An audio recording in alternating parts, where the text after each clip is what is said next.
네, 여러분 안녕하세요. 오늘은 지난 시간에 이어서 헬레니즘 시대에 유행했던 두 학파 중 지난 시간에는 스토아 학파를 공부했고요.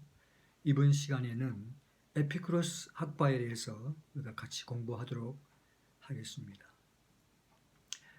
그들은 동시대에 살면서 같은 주제라고 할 수 있는, 즉 전쟁이 계속해서 지속되고 그러면서 시대가 대단히 혼잡하고 위협적인 그러한 시대에 우리는 어떻게 하면 잘 살 수 있는가 하는 것에 대한 답으로서 지난주에 보았던 스토아 학파는 우리가 금욕을 함으로써 부동심의 상태, 어떠한 정념도 없는 무념무상의 그 어떤 상태를 유지하는 것이야말로 가장 좋은 삶이 된다라고 얘기를 했다면, 오늘 같이 공부하는 이 에피쿠로스 학파는 어쩌면 그와는 정반대일 수 있는 쾌락을 추구하는 삶을 살 때에 우리는 가장 행복할 수 있다 하는 얘기를 하고 있습니다. 이 학파의 시조인 에피쿠로스는 사모스 섬에서 태어났습니다. 그는 아테네 도시의 외곽에다가 그 정원을 하나 지어놓고 그 정원의 학교를 설립한 다음에 제자들을 불러서 가르쳤습니다. 이 때문에 이 학파를 우리는 정원학파라고 하기도 합니다. 이 학파도 우리 스토아 학파를 공부할 때처럼 갑자기 불쑥 나타난 것은 아니고요. 이 또한 소크라테스의 제자인 아리스티포스라고 하는 그 키레네를 창시한, 키레네 학파를 창시한 아리스티포스라고 하는 소크라테스의 제자로부터 시작한 키레네 학파의 영향을 받고 그 전통을 이어간 철학의 사조가 되겠습니다. 소크라테스의 제자가 이렇게 여러 명 되는 거죠. 소크라테스의 제자인 아리스티포스는 소크라테스 스승이 덕이 곧 행복이다 하는 그 말을, 그 명제를 따와서 아리스티포스는 이렇게 말했습니다. 아니다. 쾌락이야말로 우리가 추구해야 될 최고의 선이다. 이렇게 주장했습니다. 그래서 인생 최고의 목적은 개개인의 쾌락을 향수하는 데 있다. 이렇게 주장을 했던 것이죠. 물론 이제 여기서 말하는 쾌락은 어떤 육체적, 물질적 쾌락까지도 포함하는 정신적인 쾌락도 포함이 되겠죠. 그러나 이 학파는 점점점 그 쾌락을 얻는 것이 쉽지 않다는 것을 깨닫게 되고, 특별히 이제 이 키레네 학파들은 정신적인 쾌락보다는 육체적인 쾌락을 좀 중점을 뒀기 때문에 이 육체적인 쾌락을 얻기란 쉽지 않고, 특히 극단적인 육체적 쾌락은 반드시 고통과 후유증을 가져온다 하는 점에서 이 초기의 쾌락주의가 후기에 들어와서는 이렇게 좀 염세주의로 바뀌는 경향이 있습니다. 말씀드린 대로 키레네 학파가 주로 육체적 욕망을 추구한 반면에 이 에피쿠로스 학파는 정신적인 쾌락을 강조했다고 할 수 있겠죠. 키레네 학파가 이 주로 육체적 욕망을 채운다고 했을 때, 육체적인 욕망은 이렇게 강하고 어떤 순간적인 쾌락을 좀 의미할 수 있을 것 같고요. 또 정신적인 쾌락은 그에 비하면 좀 약하기도 하지만 지속적인 쾌락을 추구한다고 할 수 있겠죠. 그래서 이 쾌락이 우리 인생의 최고 선이고 목표라고 했을 때, 우리가 사는 이 시간이 만일에 하루살이라면 뭐 육체적 쾌락을 추구하는 것도 나쁘지 않겠지만, 우리는 적어도 몇십 년을 살아야 되는 존재란 말이죠. 그래서 몇십 년 동안 육체적 쾌락을 추구했을 때 오는 고통과 후유증이 또 따르기 때문에 결코 그렇게 육체적 쾌락에 추구하는 것이 현명하지 못하다 하는 것이 에피쿠로스 학파의 생각이었던 거죠. 뭐 예를 들면 우리들도 경험을 하잖아요. 육체적 쾌락을 추구하고 나서의 어떤 후회 같은 거. 뭐 예를 들면 뭐 술을 많이 먹고 나서 그날은 기분이 좋았지만 그 다음날 일어나면 굉장히 속도 쓰리고 막 이제 좀 후회가 되는, 시간도 낭비가 되고 할 일도 못 하고 막 돈도 막 한꺼번에 다 막 써버리고 또 이 한 달을 살아가야 된단 말이죠. 이와 같이 육체적 쾌락이라고 하는 것은 그 당시에는 굉장히 강하고 짧은 순간이지만 그 쾌락의 강도가 강하다고 할 수 있지만 이것이 지속적인 어떤 양을 따졌을 때는 역시 어떤 그 정신적인 쾌락을 같이 겸해서 같이 추구해야만 온전한 쾌락을 즐길 수 있다 하는, 즉 이 쾌락의 양을 적절하게 분배해서 그렇게 정신적인 것을 추구할 때야만이 우리 인생이 더 행복할 수 있다고 하는 것이죠. 특히나 이 우리 인간은 그냥 일반 동물과 달라서, 일반 동물이야 뭐 이 어떤 본능적으로 살고 먹는 것, 뭐 잠자는 것만 있으면 뭐 충분히 스스로 쾌락을 즐길 수 있을지 모르나 우리는, 인간은 어떤 가치를 따지는 정신적인 뭐 동물이라고 할런지요. 이기 때문에 우리는 결단코 이 육체적 쾌락을 추구하는 것만으로 행복하다고 말할 수는 없을지 모르겠습니다. 그래서 정신적인 쾌락을 더 추구했던, 그것에 더 가치를 두었던 이 에피쿠로스는 이런 말을 했습니다. 나에게 물과 빵만 있다고 한다면 어떤 그 제우스의 신의 그 행복과 나는 견주어 볼 수도 있겠다 할 만큼 그는 가난과 질병 가운데서도 행복을 느낄 줄 아는 존재가 인간이다, 이렇게 말하면서 스스로 그 정신적인 가치를, 그 쾌락을 더 추구한 그런 인물이었습니다. 우리가 이런 상황에 예를 들면 정신적인 쾌락을 추구하는 자로서 어떤 훈련이 필요합니다. 모든 사람이 누구든지 정신적인 쾌락을 추구하되 누구든지 그렇게 그 쾌락을 유지하려면 반드시 아타락시아의 상태, 아타락시아, 말하자면 어떤 평온한 상태, 어떤 고통과 몸과 마음의 고통이 없는 상태, 안정된 상태, 그런 상태를 유지해야만이 우리는 그런 쾌락을 즐길 수 있다, 이런 말씀을 했습니다. 우리 지난주에 스토아 학파에서는 아파데이아, 즉 부동심, 무정림의 상태와 좀 뭐 비슷하긴 합니다만 조금 개념은 다르죠. 그와 같이 이 에피쿠로스 학파도 아타락시아라고 하는 마음의 안정된 상태를 추구한 것이었고, 뭐 우리말로 평정심이라고 표현할 수 있을까요? 그런 마음의 상태를 추구했을 때 우리는 어떤 일에도 산란되지 않는 진정한 마음의 상태를 가지고 이 세상에서 행복할 수 있다. 아타락시아를 보존해야 된다. 그렇게 생각을 했던 것입니다. 그러기 위해서 아타락시아의 상태를 유지하기 위해서는 우리가 이 고통과 불안과 염려와 두려움으로부터 이게 벗어나야 되는데요.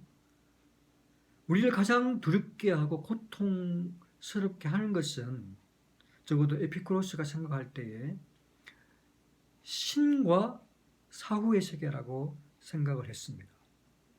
신이 왜 우리를 두렵게 하느냐면 신이 우리에게 어떤 그 잘못하면 벌을 주고 또 막 혼내고 책망하고 신적인 존재가 우리를 자유롭게 하지 못하고 우리를 두렵게 하기 때문에 이 신은 없어야 된다. 이런 생각을 했고요. 또 한 가지는 사후의 세계. 우리가 죽음 다음의 세계에 대해서 막연하게 불안함을 가지고 있단 말이죠.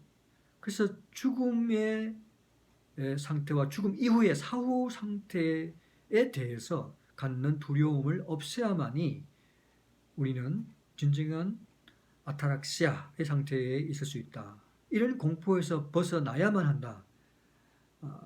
그런 생각을 했던 것입니다.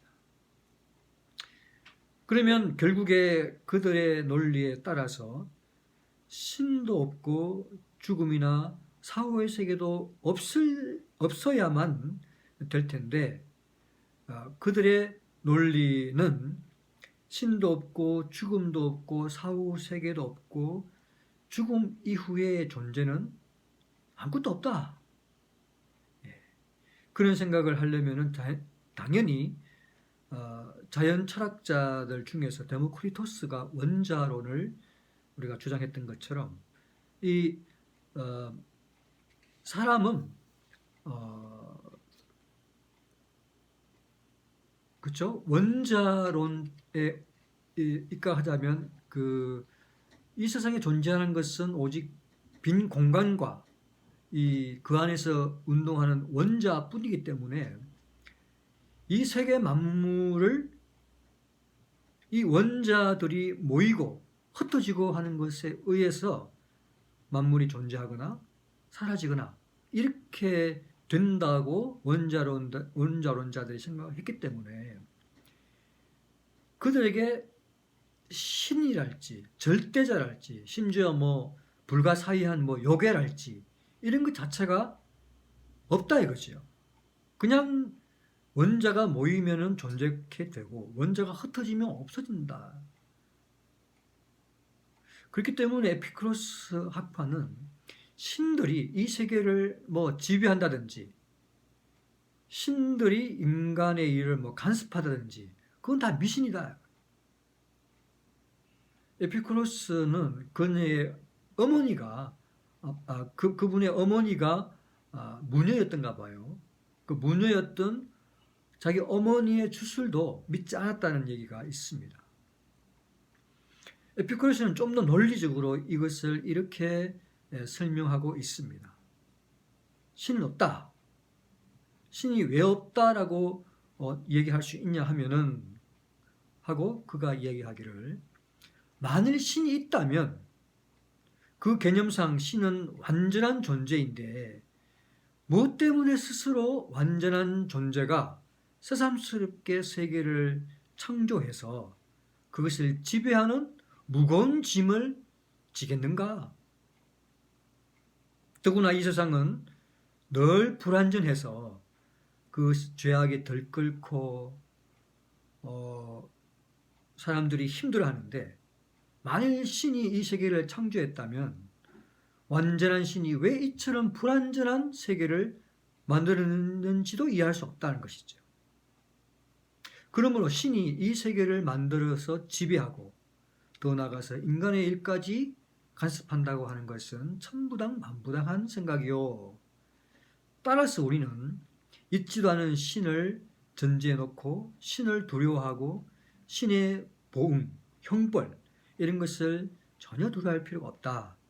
이렇게 신은 없다라고 논리를 폈고요. 두 번째는 사후 세계란 없다. 인간은 무엇보다도 죽음을 두려워한다는 것이죠.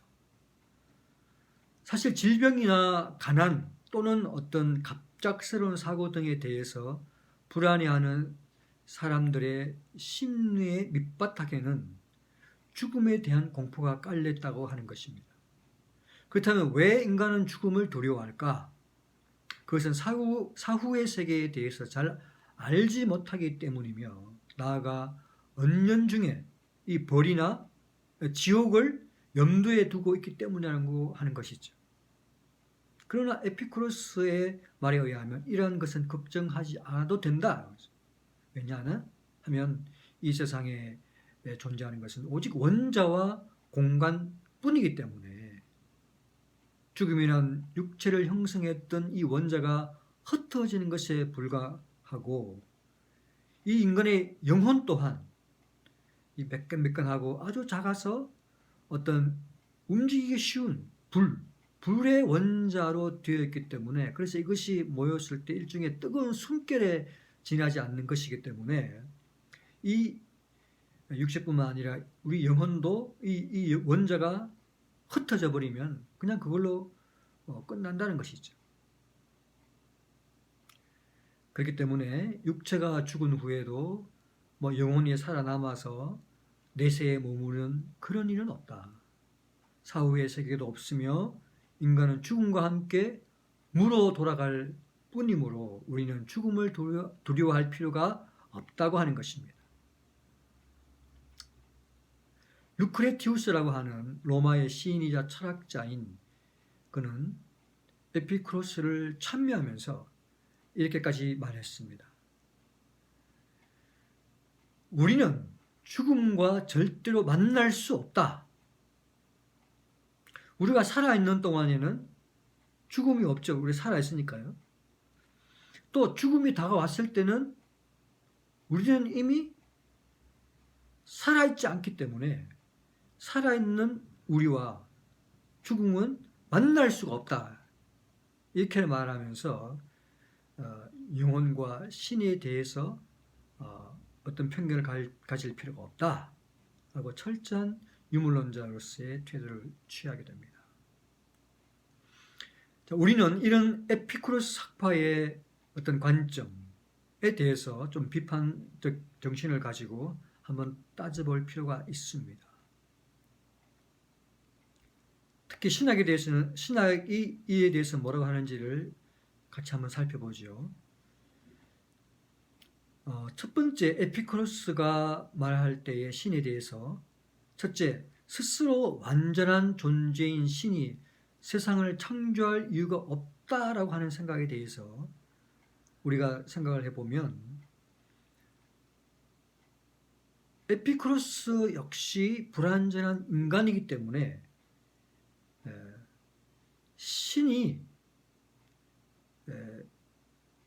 자신의 생각에 완전한 존재라고 했을 때 그 완전한 존재가 무엇 때문에 뭔가를 만들어서 그것을 책임지려고 하겠는가? 이미 완전하기 때문에 아무것도 필요가 없는데, 아무런 어떤 무엇인가 부족해서 뭔가를 채워야 될 존재가 아닌데, 완전한데 무엇 때문에 무언가를 만들려고 하겠는가에 대해서 그가 신이 아니고 인간이기 때문에 그런 생각을 하죠. 신은 마치 자신에게 뭔가 부족하고 뭔가 필요해서 뭘 만드는 것이 아니라, 당신이 완전한 세상을 만들어 놓고 그것을 기뻐하시려고, 기쁨을 더하게 하시려고 신이 세상을 창조했다고 하는 것입니다. 기쁨을 더하게 하기 위해서 하나님이 세상을 창조하셨다 하는 것이죠. 무엇인가 필요해서가 아니고 스스로 완전하신 그분이, 그 무엇도 필요 없는 그분이 다만 당신의 기쁨을 더하시려고 창조했다고 하는 것이고요. 두 번째로 그가 제기했던 이 완전한 신이 이 세상을 창조했다면 어떻게 이처럼 불완전한 세상을 만드는지 이해할 수 없다. 이 말에 대해서도 신학에서는, 성경에서는 신은 완전하신 그 하나님께서 흠이 없는 완전한 이 세상을 창조했다는 것입니다. 그래서 신이 기뻐할 만한 세상, 에덴 동산을 창설했다고 하는 것이죠. 그러나 인간이 그만 그 피조물이 인간이 이 신의 명령, 신의 뜻, 신이 기뻐하지 않는 그것을 신이 정해놓은 규칙을 어기고 명령을 거역하고 죄를 지음으로써 에덴 동산의 최초의 인간이었던 아담과 하와가 타락을 하고 그 타락과 함께 그 만물의 대표자인 아담과 하와가 타락을 함으로써 만물이 다 타락을 해서 만물의 신음 가운데 빠질 만큼 불완전한 세상이 되었다라고 성경은 말하고 있어요. 그래서 그 만물이 타락한 만물이 신음 가운데에서 그 회복을 기다리고 있다라고 말하고 있는 것입니다.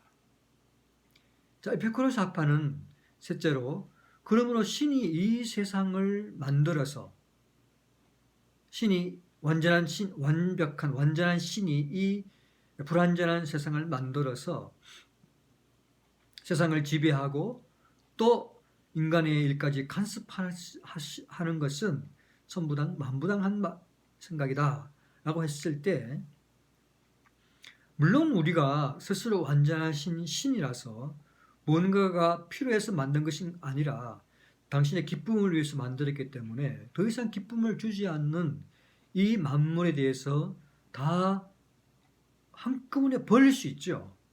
심판해서 끝내버릴 수가 있죠. 물어 돌릴 수가 있죠. 하지만 이 세상을 만드신 하나님이 또한 이 세상을 사랑한다는 것입니다. 사랑해서 결코 버리지 않고 이것을 회복하시겠다고 하는 것입니다. 고쳐서 다시 하나님의 영광, 하나님의 기쁨을 더하게 하시는 그런 만물로 회복하시겠다고 하시는 것이 성경에서 말하는, 신학에서 말하는 하나님의 뜻입니다.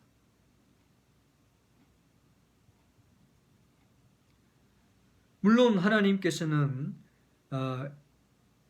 이 땅에 있는 그 악한 것들, 또 하나님의 뜻에 합당하지 않은 더러운 것들에 대해서는 분명히 심판이라고 하는 것으로 하나님은 그것을 보존하거나 그것을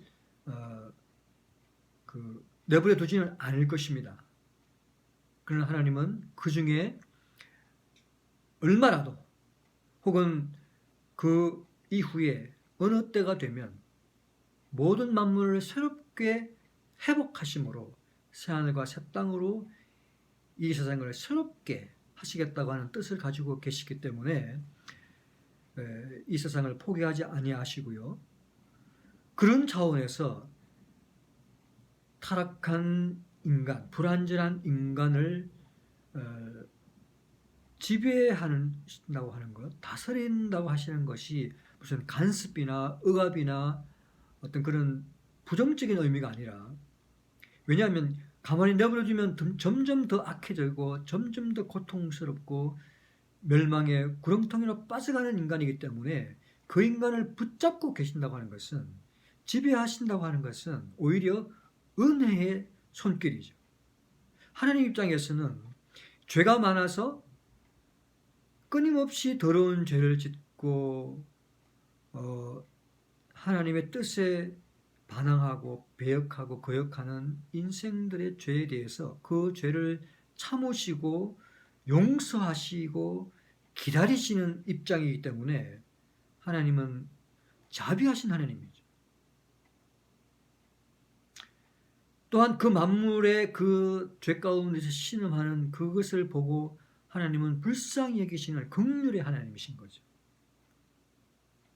그래서 이 하나님께서 붙잡고 계시기 때문에 이나마도 인간의 생명이 보존되고 또 문화 생활이 가능하고 만물도 보존되어 있다라고 하는 차원에서 오히려 하나님께 감사하는, 하나님께 영광을 돌리는 이제 그런 입장을 신학이나 성경에서는 취하고 있는 것이죠. 자, 다섯째, 따라서 에피쿠로스 학파는 우리는 있지도 않은 신을 두려워할 필요가 없다라고 말했을 때, 신학은 이와 같이 말하면서 벌써 신을 두려워한다는 것 자체가 스스로 범죄한 영혼이다 하는 것을 증명한다는 것입니다.